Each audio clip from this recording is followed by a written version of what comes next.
Hey, welcome to another episode of Politics and Wellness. I am your host, Captivating Christian.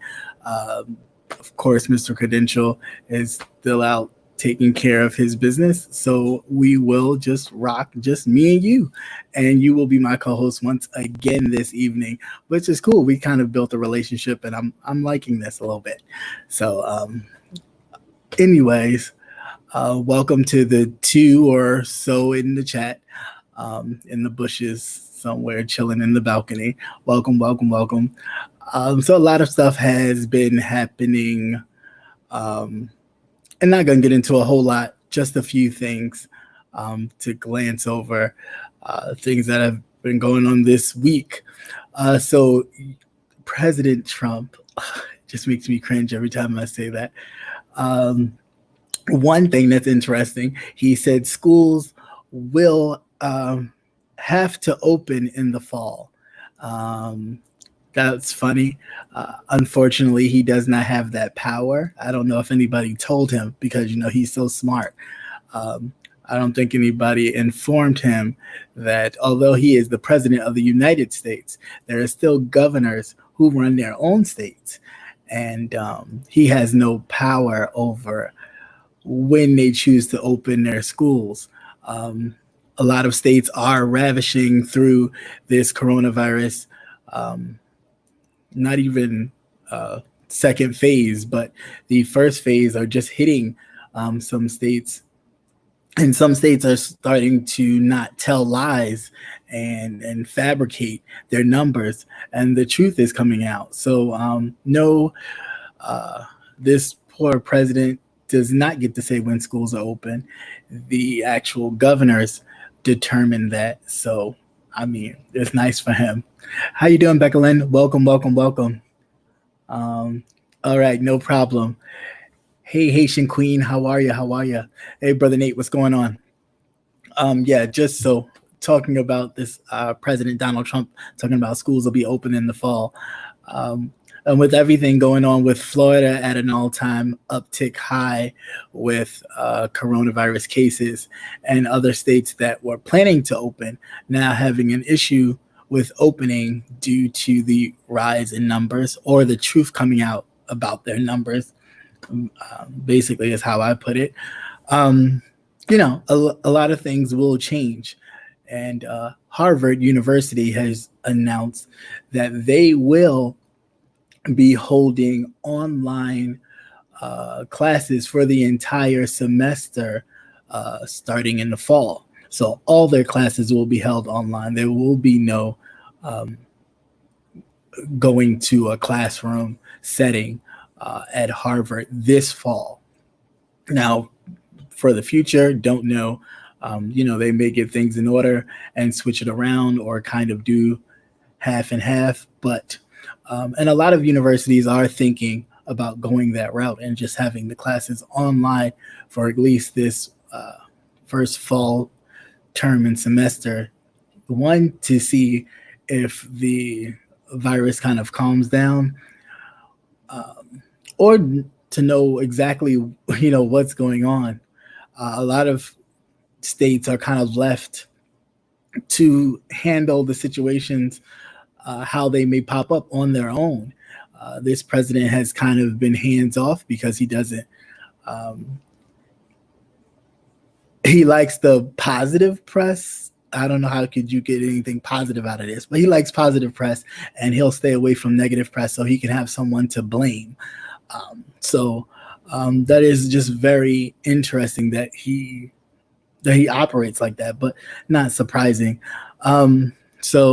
We have President Trump, who wants to claim schools to be open, yet leaving it to the governors to handle the business of making sure the people are well and stay well and healthy. Otherwise, he can just talk mess from the White House and think everybody's supposed to follow him as if he's a dictator, but that's not really how it works.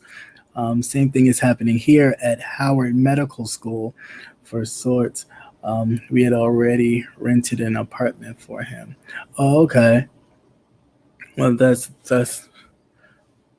That's cool. But yeah, a lot of universities are doing online classes. They're not even doing in-class situations right now. And as far as grade school, now grade school, that might be an issue. It might be an issue if you do online classes, and then for the students that do not have internet access, how would you get um, those students access to internet to be able to participate in the classwork and participate in the schooling? So that'll be interesting.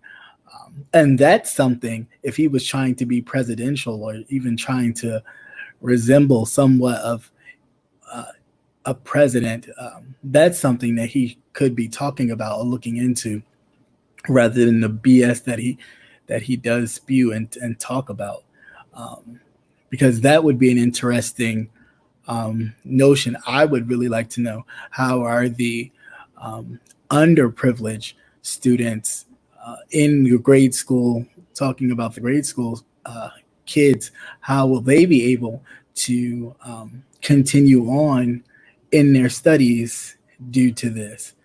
What did you say? I know Comcast here in Baltimore is cutting them a deal on internet service. Oh, okay.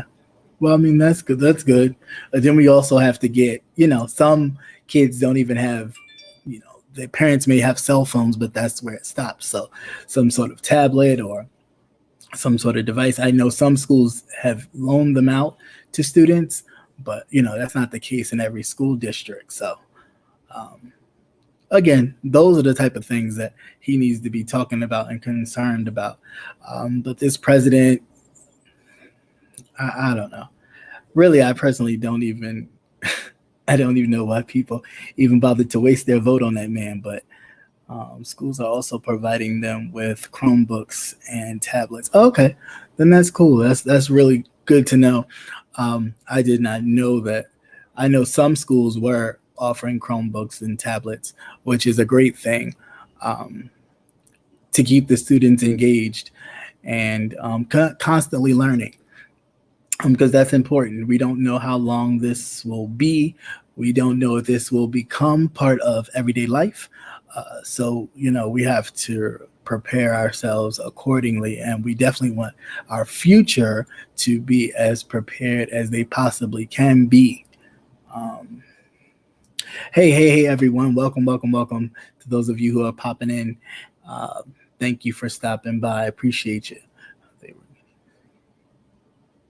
One switch costs next to nothing. They were getting secondhand ones, which was cost next to nothing. Oh, okay. Well, I mean, you gotta do what you gotta do as far as budgeting is concerned. But as long as the students are able to get internet access, I know I also heard that some school buses or being outfitted with wireless capability. So, and they were going to be sitting in some of the neighborhoods, so the kids can get access to the Wi-Fi. If that continues on into the fall, that's something that could be helpful. But yeah, I don't know. This whole pandemic has changed the face of our everyday lives. Excuse me. And one will, myself, I always wonder if he had taken it seriously to begin with, would we still be in this place as we sit right now? I personally don't think so. But, again, we're dealing with such a brilliant man. And the fact that he has people in his cabinet who are just as bright and intellectual as himself, even makes this even more dangerous, that we are putting not only people's lives at risk, but we're now putting children at greater risk if we open schools and have children go into these schools and not knowing their interactions with whom they interact with in their homes. It's just not a good look altogether. And again, I know he's concerned about what the polling looked like, what his numbers look like, but at what point do you stop caring and care more about the people? But he does not care, and that is his problem. All he cares about is making money. So if you're not making money for him, or it doesn't make sense. So therefore, it is useless. And this shutdown in many of these states have been useless to him and some of his counterparts. However, they are paying for it now, because now they got to walk back wanting to reopen.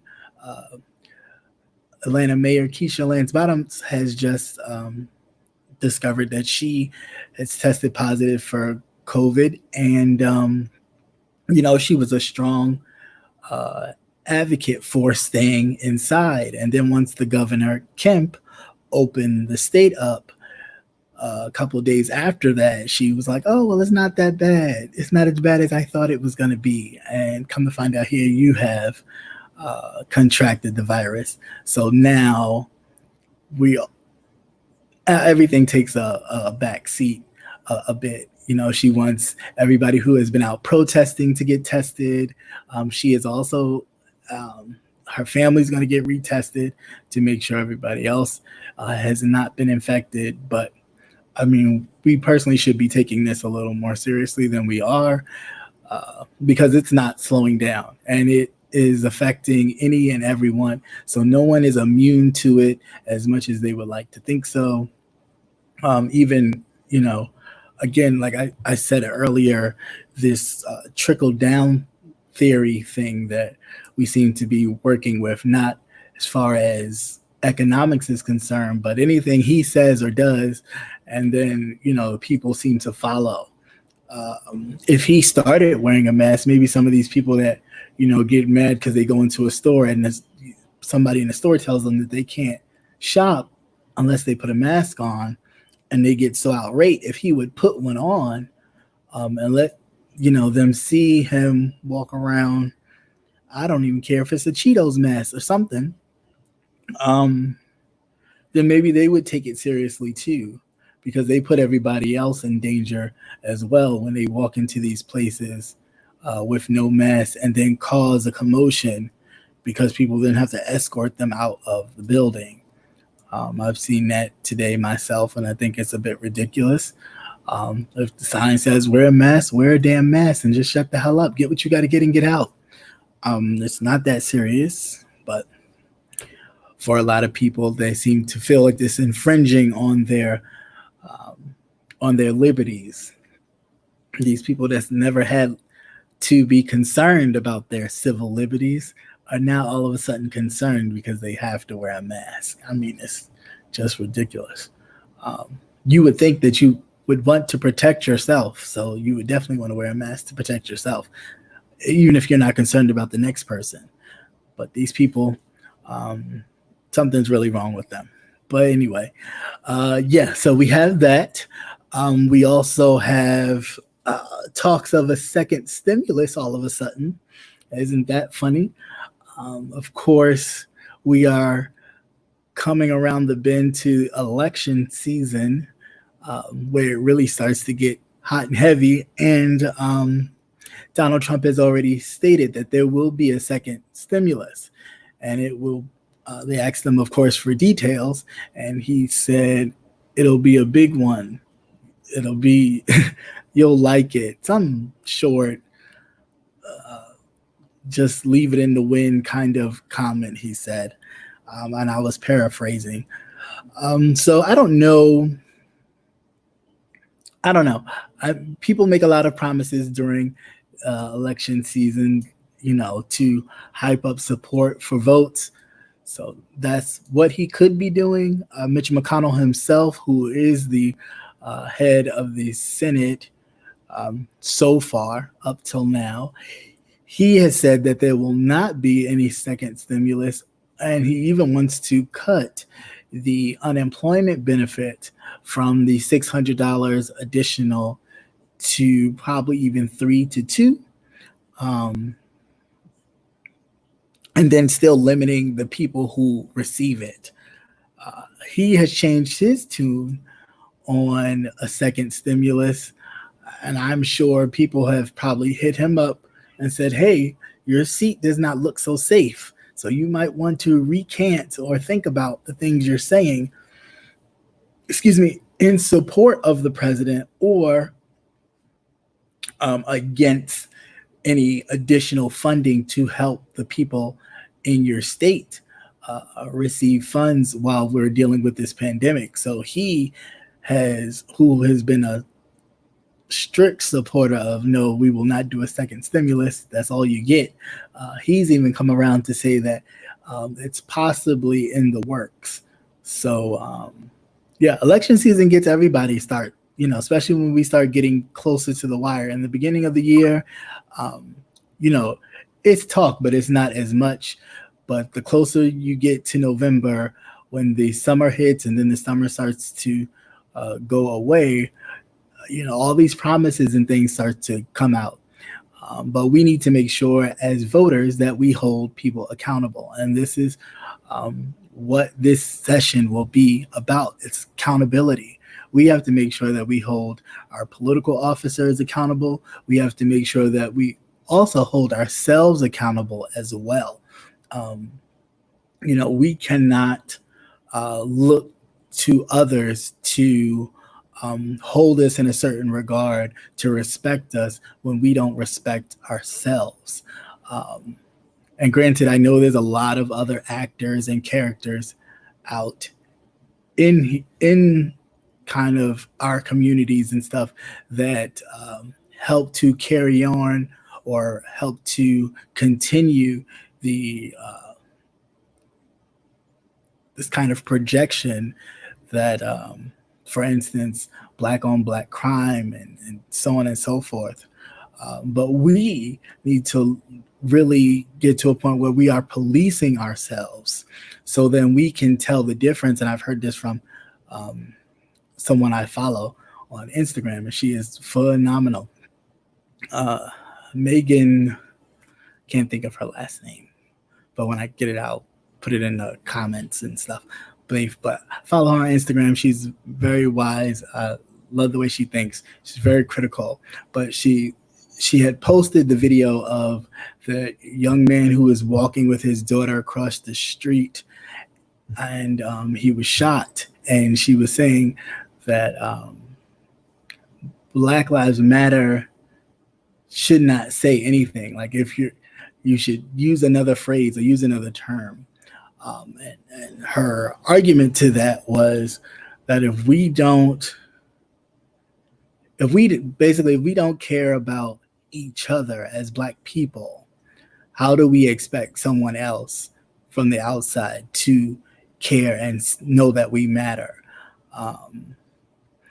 That was very unfortunate. Like, I seen that video and I posted it in my news for tomorrow, but I did not post the video because it's just too much. What that little girl must be going through, words can't even express what's, all that is going through her head. And the fact that somebody could just do that with no regard is crazy. But there are a lot of things and other factors at play that I don't find to be far-fetched. They said that there's been a whole lot of shootings during the 4th of July. If any of us recall, you know that the police union chief of New York City, and I'm sure the rest of the unions got the same kind of notice secretly, but he said on TV, on camera, that if they did not start getting respected or getting respect in the streets, that things will happen. So I don't find it far-fetched that some people involved in certain activities who have the security or the cushioning of the police for whatever reason, whether to traffic drugs or keep things on the low, and maybe they pay a cop here and there, whatever. Again,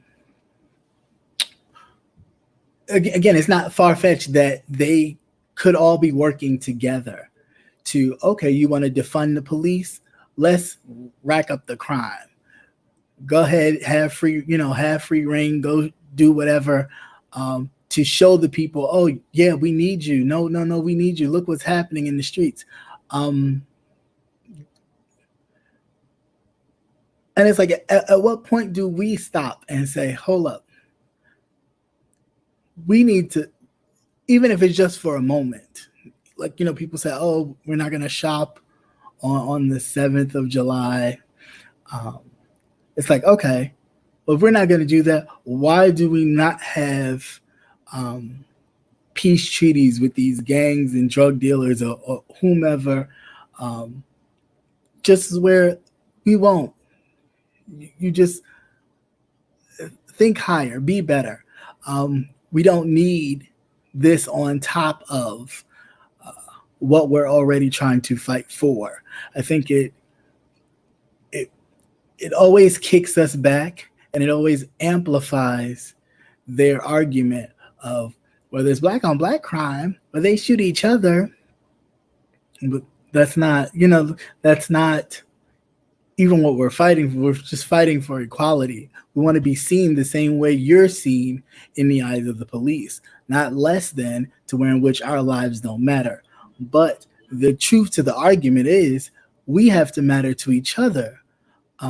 There's no reason, none whatsoever, that I could see that even if I am stone cold pissed at someone, that I'm going to sit there and shoot them in front of their child.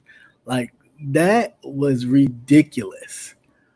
In broad daylight, clearly on camera.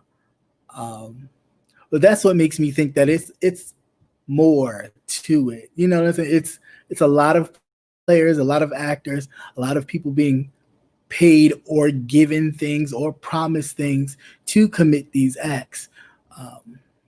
I don't find it to be far-fetched. I mean, I could be wrong, but I don't find it to be far-fetched, to be very honest. It wouldn't surprise me in the least. Hey, how you doing, Jess? What's going on?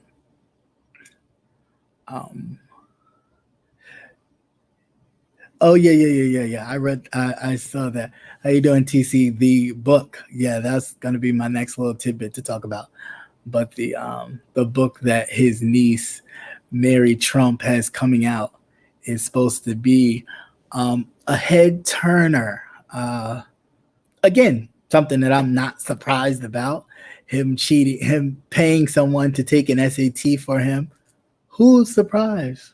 Who actually does not think that did not happen? You can hear the way he talks, his limited vocabulary, his lack of anything historical. Just, I mean, you like, huh? What? So I definitely know that he did not score high on the SATs, and if he did, he didn't take it, period. That's just how I feel about that.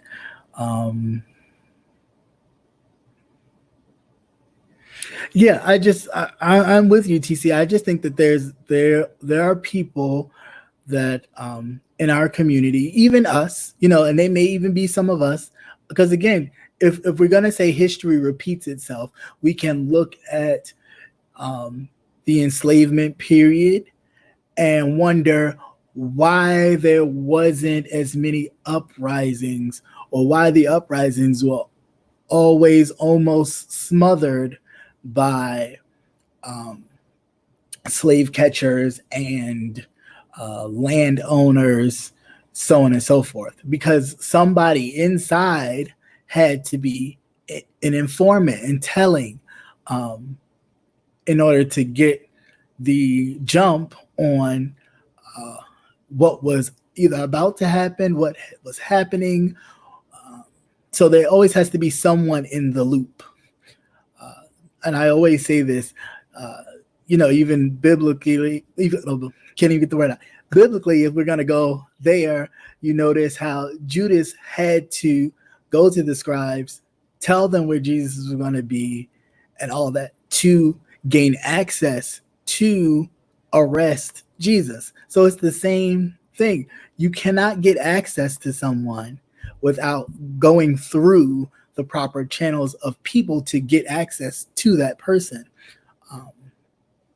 Just like the the what was I gonna say?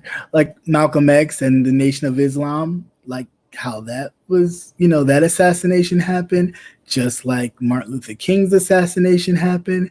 There had to be people inside that knew exactly where, when, and I've said this before and I'll say it again. I personally think Jesse Jackson has something to do with Martin. I think the Nation of Islam, some of the brothers had something to do with Malcolm as well. But you have to gain access to those people in an inner circle in order to get to them. So, I mean, it's just real crazy. And we definitely need to buckle down and police ourselves. Like, even if we need to start doing community walkthroughs, or how they used to do back in the days, like neighborhood watches and all of that kind of thing. Like, we need to do something. Like, something has to give. We cannot allow the police to kill us and then us to kill us just by means of economic gain, when they're winning the whole, they're winning the battle right now. They may not win the war, but they're winning the battle right now, because if we're sitting up here trying to fight for equality and just to be seen as a regular human being, when we are encountered with law enforcement, and then we have, the inside actors who are getting paid from the outside to keep this going, to the point where people say, well, look, they do need police. Look how they act. Look how they, look at all these shootings. Now, why? What need would there be to have all these shootings on the 4th of July, no less? No other time, but just particularly on the 4th. I mean, it sounds like a setup.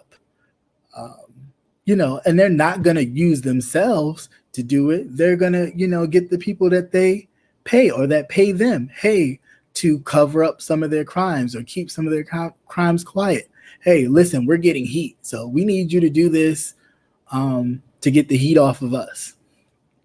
And of course, the people go and do it, but we have to be able to keep our cool, so then that way those people can be exposed, because we ain't helping the situation if we are going back and forth with each other. So that's all I have to say about that. But now back to this book that Miss Mary Trump is about to put out on how her family has created such a monster in the man of Donald Trump. I mean, I think everybody played a part in it. I don't think he rose to the level he did by himself. It's just how it is. I mean, we look at the scandal with the actresses that were helping their children and other people's children to get into Ivy League schools.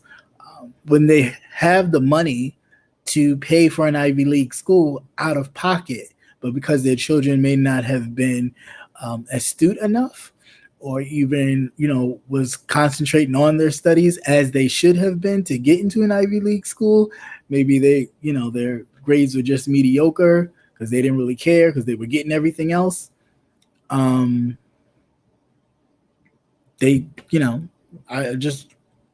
I don't think it's far-fetched at all that these people with means cheat, and they do anything to make sure that they stay above. And if that means sending your child who has a D average to a prestigious school, just so when they say what school they graduated from or barely made it out, they can say, oh, I went to the Wharton School of Business. And, oh, okay. And we need to stop that. We really do. We as a people, we need to stop that. We need to stop equating greatness to their their caliber. We need to stop, oh, make sure you go to Harvard, make sure you go to Yale. You can get the same education from a Howard, you can get the same education from a Lincoln if you apply yourself. Yeah, it's going to be harder because we don't have the same access that a lot of these schools have, but we need to stop downplaying our schools and our universities, um, and making their schools seem like, it's so much better for you if you went to this particular school. I just don't. I don't get it. I mean, I could be wrong, but I just don't get it. These people, they cheat so bad. I mean, it's like to the point. Like, what are we doing it for? You do it to try and get a better life, and the people that already have a better life still cheat to make sure that they maintain this better life that they already have. So it's like, at what point we do all this extra to get into your Ivy League schools. Then while we're there, we're the spokesperson for everything that happens black or everything that happens to someone of color. You're always questioned. To what degree? To what degree? Hold on one second. Let me scroll back. Someone will always sell you out for extra chicken. Yeah, they will always sell you out for extra chicken. You ain't lied about that. Yes, please hit that like button, please. It is important to us. Rosanna Williams was the only one that the most. He loved Martin Luther King. The rest of them kind of and got paid out of hell. Right, I believe that too. TC, you ain't never lied about that one. That's right. Um, um, Sponsor my show. I mean, I don't. I mean, if you looking to sponsor, that's great. If you're selling a product, I can do a commercial bid. If you don't have one, I can put one together and do it that way. But the Cash App is there. You can donate that way. Um, you can donate through YouTube too if you choose to. Personally, it's like you give them money. So if you want to give YouTube your money, then by all means. But thank you. Anything is appreciated. Even just the being able to uh, bounce off you guys back and forth is payment enough for me because it starts the conversation, and we need to continue to have this kind of dialogue so that we can grow to a better place. It's the time for marching and kumbaya. Those times are past. It's time for action, but we need to be very smart in our moves. We cannot play check. We cannot play checkers while they're playing chess. We can't do that. We've done that for too long. Thinking that uh, either they will come and play checkers with us, or they'll teach us how to play chess. No, you can't. We can't do that any longer. It's too much at stake. Um,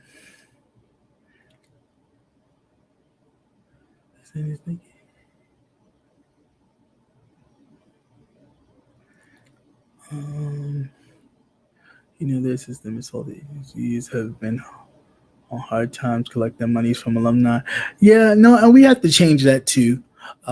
We have to change that, but we have to realize that a lot of alumni are out of work, and some of them, they don't have the top paying jobs that they should, are qualified to get. Some of them just don't have them, so they're, doing odds and end jobs and still paying off a student loan. So, that's one thing that some of the businessmen who were paying for students once they graduated, paying their student loans and stuff off. That's a great thing. That gives them a huge leg up, um, to start their careers and really mold the careers that they want. Without that, they're still paying. A lot of people are still paying back loans and can only give but so much. So that's a problem as well. Uh,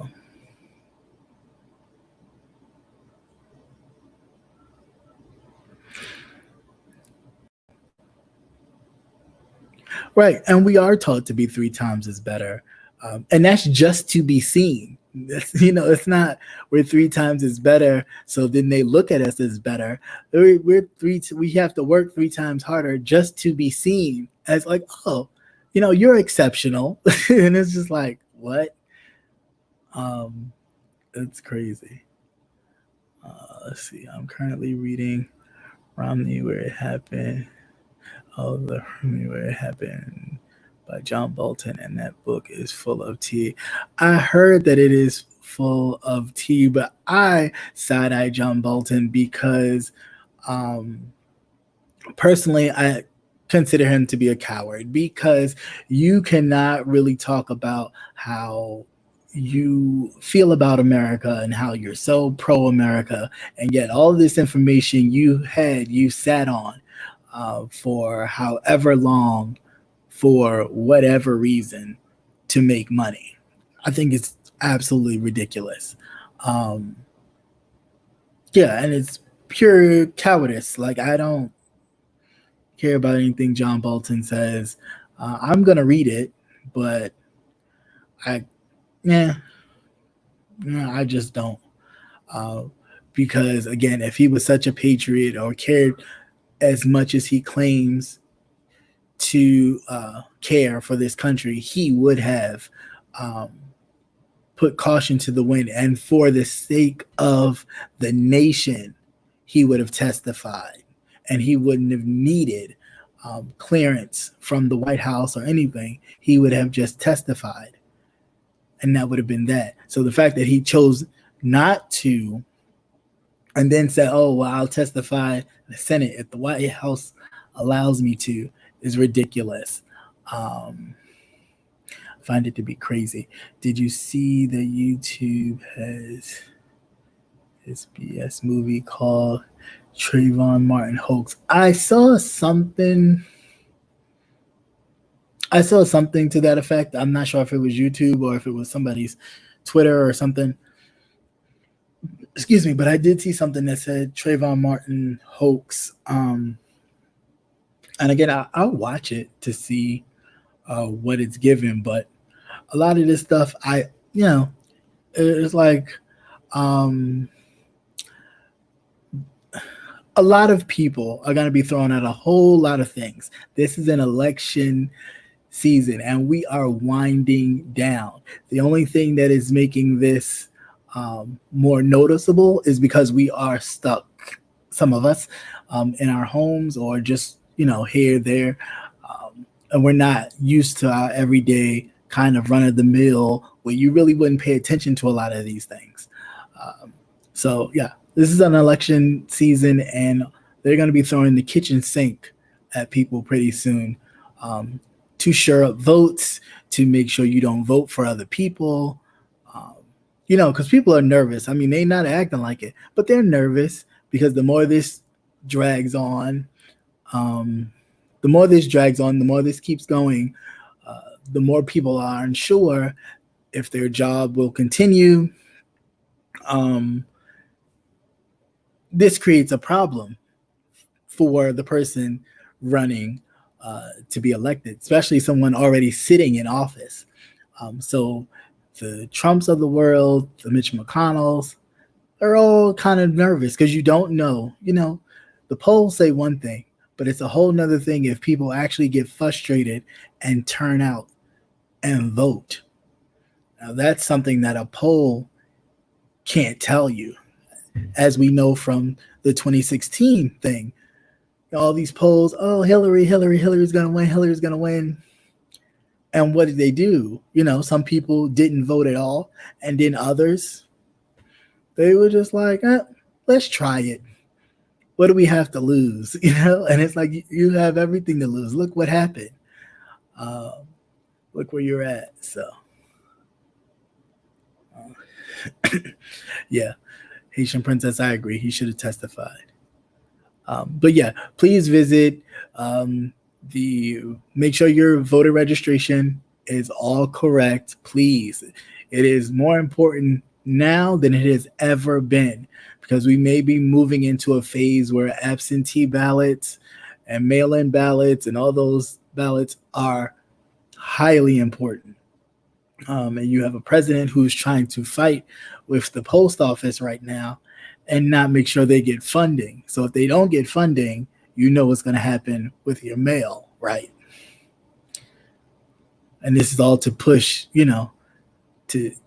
because what happens, and then I'll move forward, but what happens is absentee ballots usually help the Democratic candidate far more than the Republican candidate, because these ballots come from Army men and women who are overseas, people who are working overseas and voting. Majority of them, not all of them, but a large number of them are Democratic voters. So they're trying any way they can to suppress the vote as much as possible.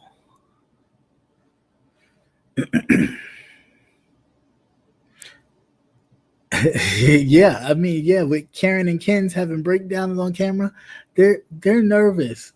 People are really afraid that the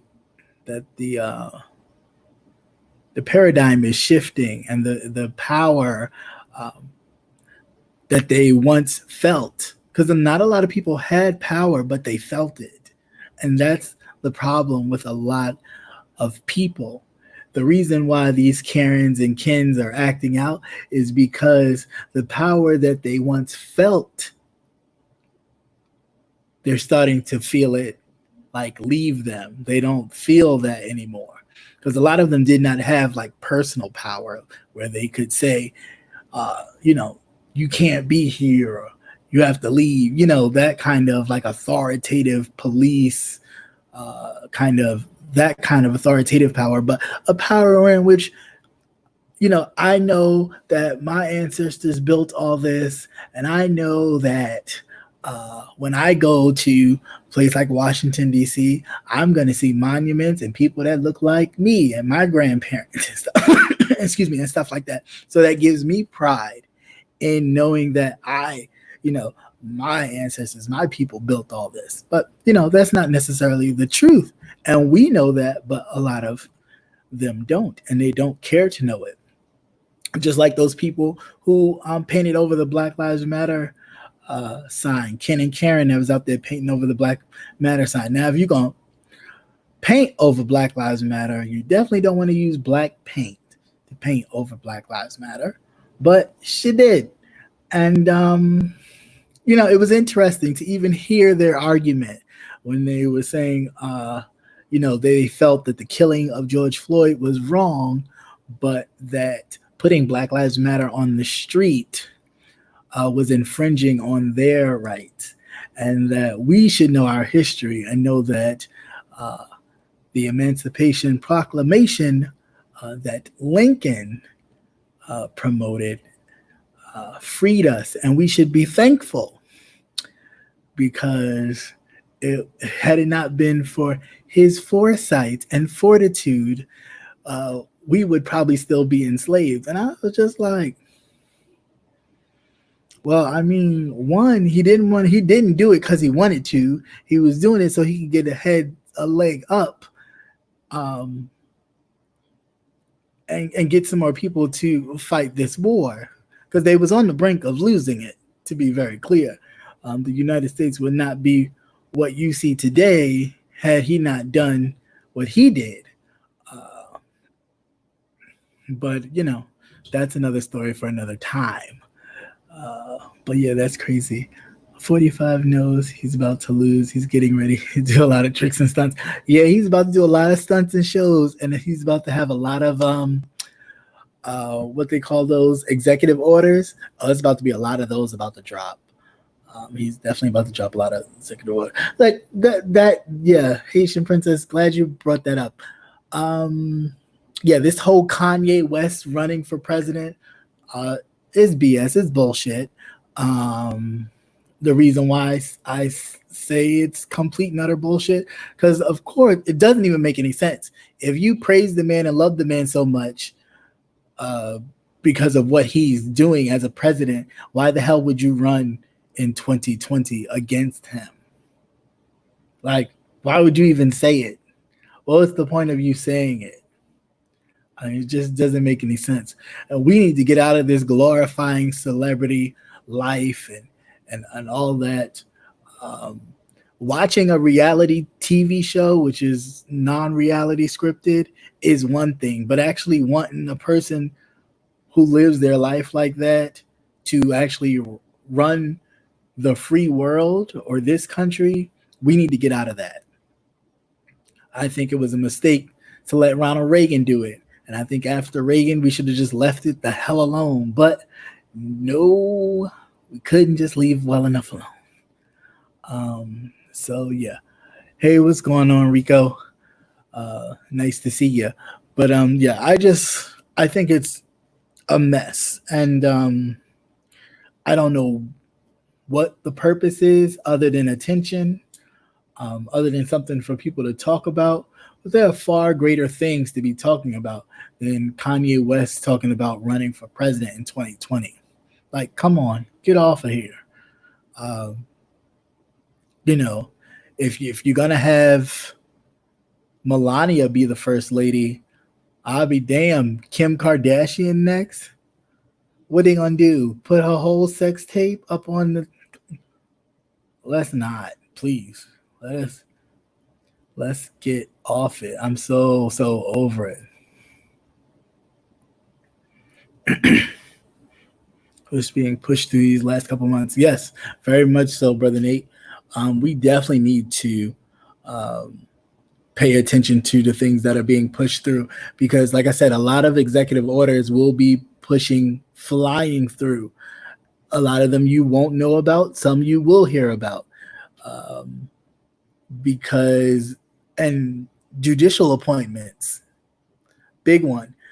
A lot of judges, a lot of federal judges will be put in place. That is all Mitch McConnell has been focused on, is putting federal judges in place to where they can lock stuff down to an extent, at least for 4 years if they have to. So Mitch McConnell has and the Senate have just been pushing through, I mean, mediocre judges that have worse records than Donald Trump. And sometimes some people get pushed back and pushed out because they've said something extremely stupid and racist, and to the point where people have gone, okay, well, no, we're not going to do that. But I don't put it past these people. At this point, it is a straight on battle with just trying to get. Hold on one second. Sorry.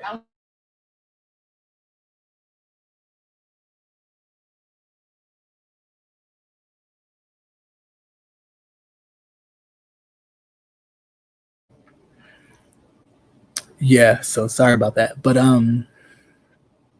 yeah, it's really, we need to really pay attention. Like, just stay focused. Try not to let things distract you, and stay focused on what's really going on because it's gonna get crazy real soon.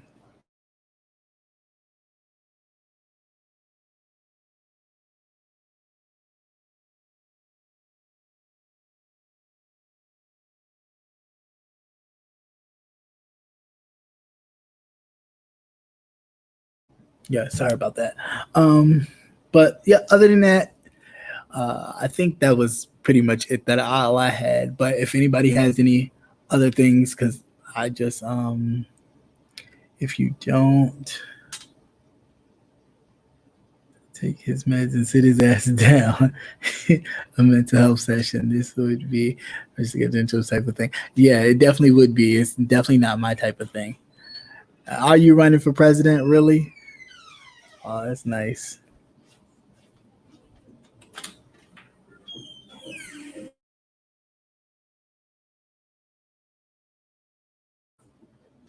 Yeah.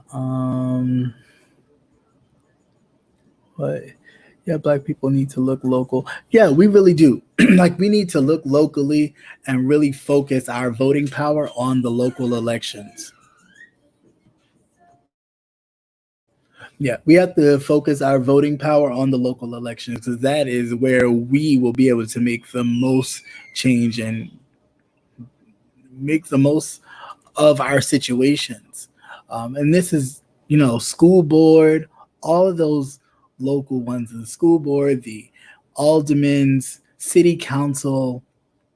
We need to make sure we populate those places. They do a lot of gendermandering to where in which, if you notice, there'd be a lot of other people at school boards that don't look like us. There'd be a lot of people on the city council that don't look like us, but they represent our neighborhoods and they don't live anywhere in our neighborhoods. But because they are able to maneuver the districting the way that they do, they can then, you know, uh, be sitting on a council that the majority of the population in in the area is 85 to 90% black, and the whole council board full of white people. We definitely need to change that, and it's no time like the present. So, you know, if you've ever had a inkling in political office, I think you should run for it. You should do it.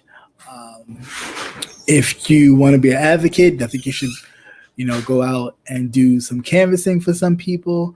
Really get involved and really, be the change. You have to be the change that you want to see. So if you want to see change, you gotta, you gotta be it.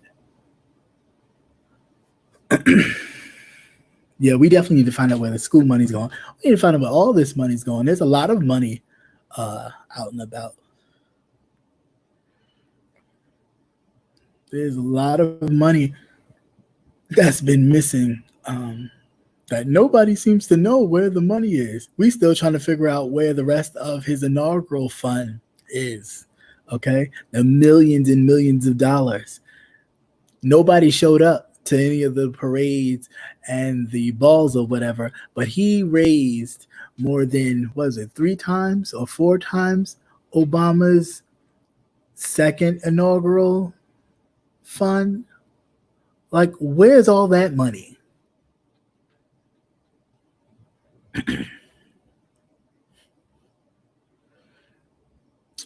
Yes. Thank you. Um, but yeah. Did you say all the? I didn't reach that. I didn't catch that. All the shooting over the holiday, the weekend, the fireworks. Distinguish between gunshots here in Baltimore, and the police were told not to answer firework calls. Oh, okay. Yeah, but I personally, like I said earlier, I think it's all a setup. It's all a setup. When we start talking about defunding the police, and when we start to find out how much money the police departments um, get in big cities or cities where they feel like there's a high crime traffic, these police departments get huge budgets and they get free military gear and equipment. So you mean to tell me you get all this free military hand-me-downs and you still have a huge powdered budget to do what with? And then I'm not surprised that stuff like what's being discovered about Breonna Taylor, how the warrant that was issued for her place, it's uncovered that it has something to do with a gentrification plan for the city. That they falsify information to the narcotics department for them to go bussing in on people, probably basically scaring them half to death, forcing them to move. Then they tear down the property, and build a condo or what have you. So then other people can come in and live in it, to push the people out. And I think this has happened all over the United States. I think this just happened to be a mix-up because they had got the wrong address. I believe they were looking for an actual house, because I still find it hard to believe that they would do all that for an apartment setting, because you would have to literally kick everybody out. Um, and maybe in doing that, maybe they thought it would scare people to leave and leave the apartment. Maybe so. But personally, I think they were looking for a house. They were looking for a house to somebody that they tried to offer them to sell, and they didn't want to sell. And so from them not selling, they wanted to increase the pressure to make them sell, to make them move. And that's what they came up with. But they still, and this is the huge problem I'm having with the whole situation, these officers still have not been charged, as if it was like an oops. Oh, yeah, we sorry, oops. And we can at least go back as life is normal. Okay, you fired one guy, but the other two officers are still have jobs somewhere. So what are we doing? It's a real crime ring. It is. The cops are gang members just like anybody else. And yeah, there's some good cops, but there are some bad cops. But the system itself is very gang mentality type, and there's a lot of things that the police usher in and allow that, when you get down to it, you find that they're just as criminal as the people they seem to be protecting you from. How you doing, Patty Duke? Welcome.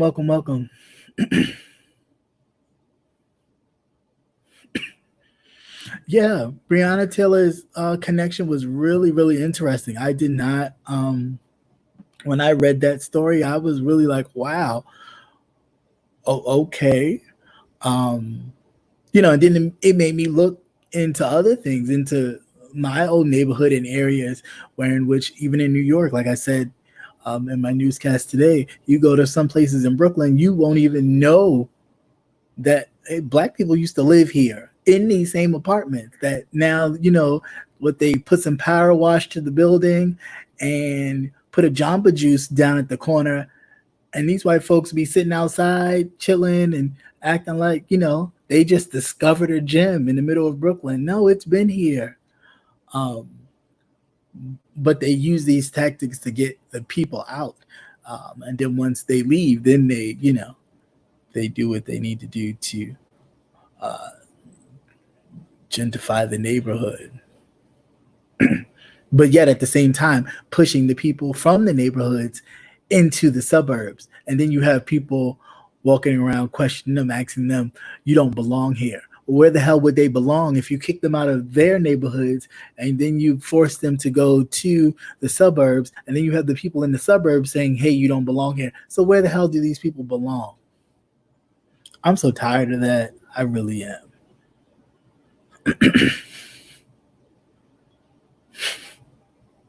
Yeah, that is true.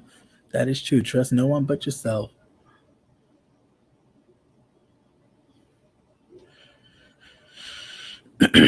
Right. They turn straight projects into condos, and these white people think they got like gems, and it's like, okay, so they fixed the kitchen. So they fixed the kitchen, gave you a hardwood floor where it used to be the hard little, I guess, cement flooring or thing. But whoop-de-doo.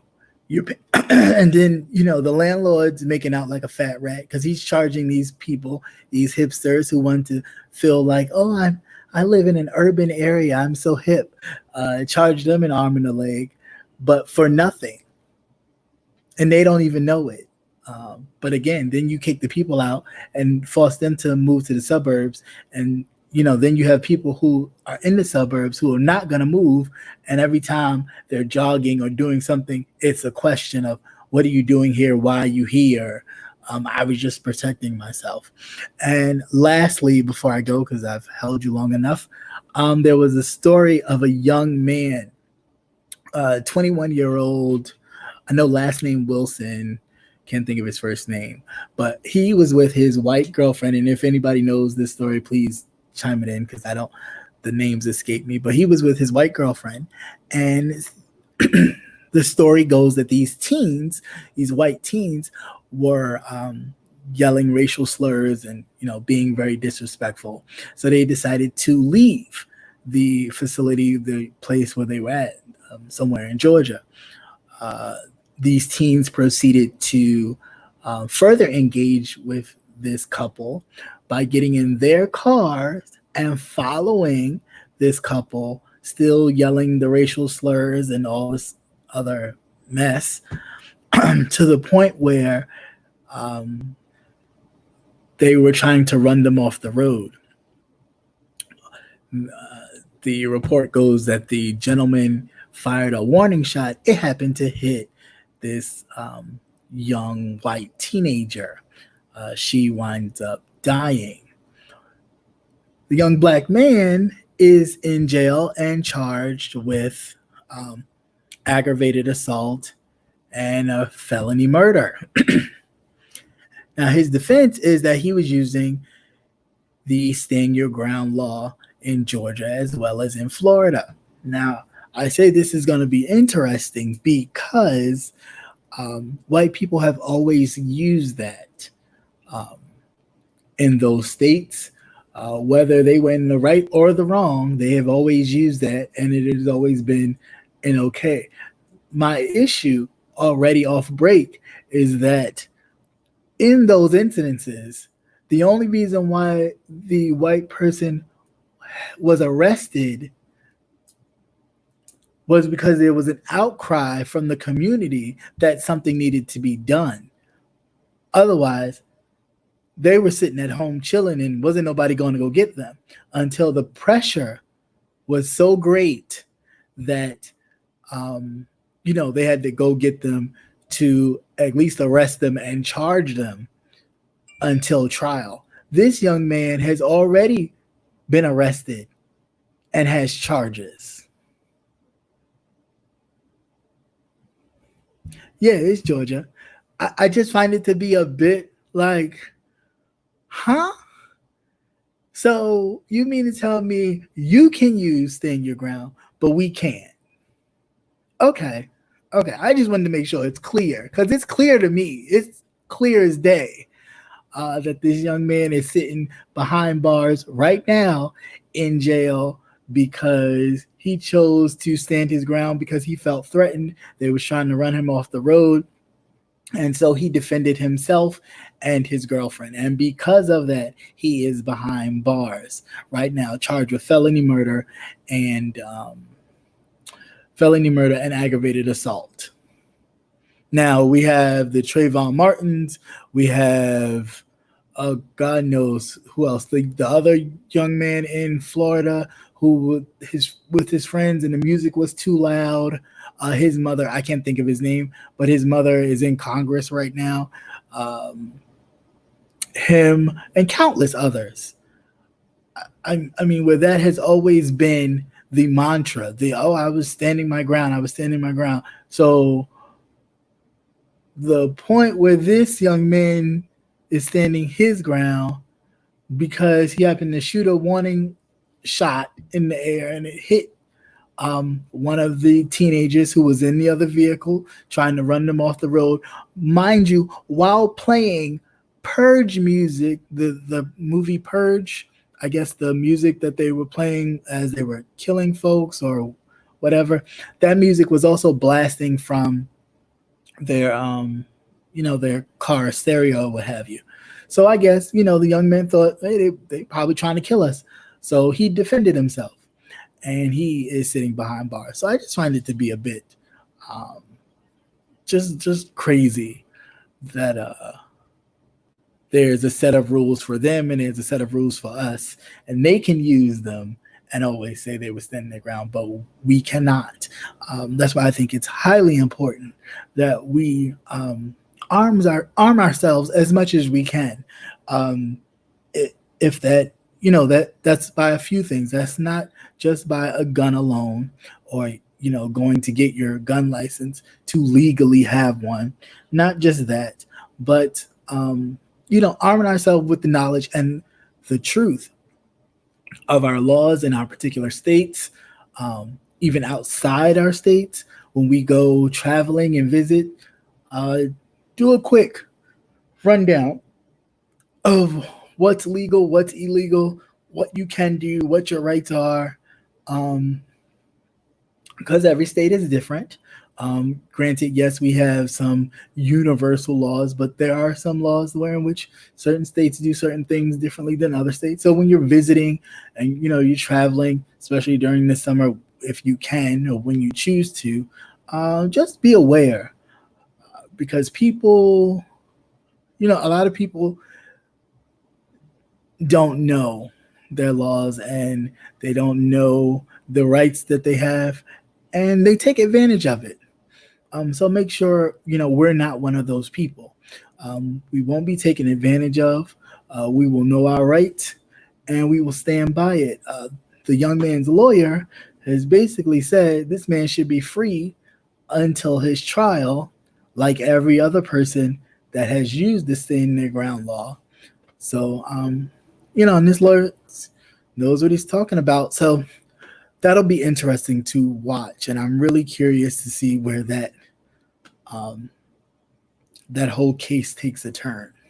Because now we crying bucket tears for the little white girl, but there's no talk about all of them, calling him the N word and calling her an N lover and all that stuff. They don't talk about that. The young man has mentioned it several times, and so has his lawyer, that they had encountered that. So I don't know. What do you say? Our black associations fail us too. Whenever y'all discussion. Well, no, that is true too. You're absolutely right about that. But that's because of the lure of the power and the prestige that they get. A lot of times you're striving for something so much, you get a glimpse of it, and then you forget all about the struggle of the other people. You just want to be in that room. Sometimes I think the same thing about the Al Sharptons and the what's the dude from Florida now that's every case he jumps on, Crump. Like I just feel like, are you really involved and engaged in what is actually happening, or are you jumping on the first thing so your face can be attached to it, and then the cameras will follow? And granted, I'm not knocking them because they may still be doing work after the cameras leave, but there needs to be some sort of system going to where in which this should not always be happening. And then you pop up on TV like, ta-da! There should be something already in place to where in which there's a buffer between these things, because these things are happening too much. It's too much where these situations are happening. Y'all pop up on TV, you say your little, two-liners, and then, you're marching or you're preaching, and then after that, that's it. You got these, rappers coming out, you got comedians coming out to sit at the funeral because you're there. And yeah, they may be, torn by what's going on, but mainly because they know the camera's there. So they want to show that they're being active and they're activists.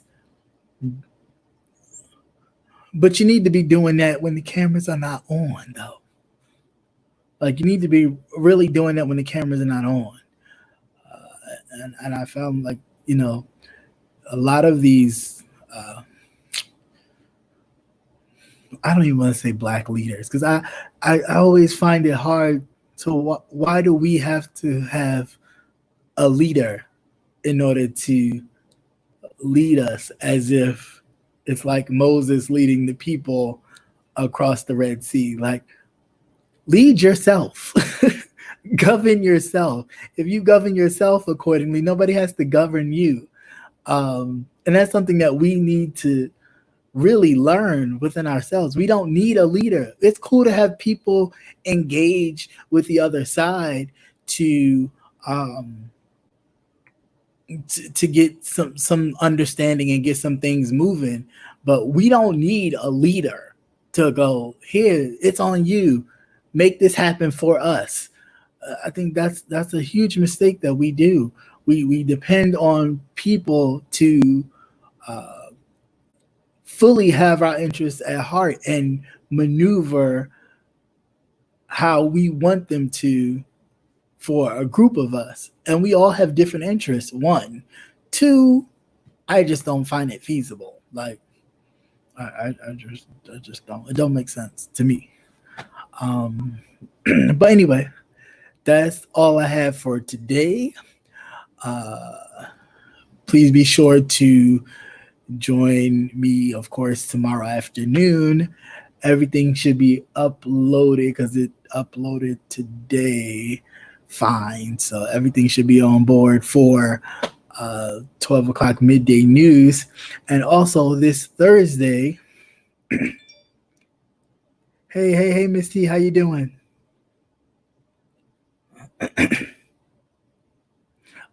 Also this Thursday, the gentleman's panel will be here. So those of you who like coming to Cap Hill, please make sure you pop in and show your face and show some support. I will have 2 special guests on the show with me. Check my email. Okay, I will. I will have 2 special guests additional to the 4 gentlemen. They will be joining me on my channel, and we will be discussing a lot of topics. Some, of course, current events, dealing in politics, which I deal in, and, some other stuff to keep it light and not too heavy. But yeah, look forward to seeing you. We should never have just one. We should not have just one leader, but, they do it all the time. They only give us one. Like, we should have it should be more than one. One, again, we should always be governing ourselves. But as far as people that are closer to others who are, movers and shakers, yeah, we should definitely have a group. I love watching the old discussions, like back in the 70s and early 70s with like Fannie Lou Hamer and all these other, civil rights pioneers and just regular activists, and listen to them discuss the perils of that time and how we will move the culture forward in a changing time, dealing with a nation that really didn't see it for you. So I always find that very interesting. You missed it again. No worries. You can catch it on the replay. But I always thank you for coming by, Miss T. And for any other content creators in the room, please make sure that you check them out.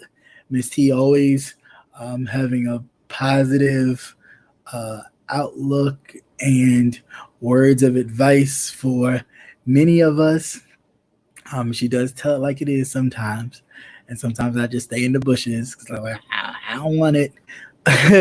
But I do always listen. You definitely have a great ear to hear things and pick up on things and people and things, and you're very observant. I thought I was observant, but you got me beat. You're very observant and you catch a lot of things. So if you haven't subscribed to Miss T Velocity, please do so. Check her out. You won't be disappointed. And for any other content creators in the room or in the bushes, thank you for stopping by.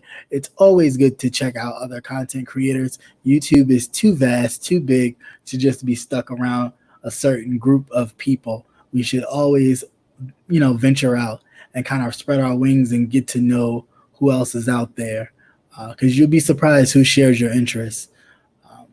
So with that, that's all I have. I hope everybody have a great, great, great night. And I will see you around and about later. All right. Peace, everybody. Later.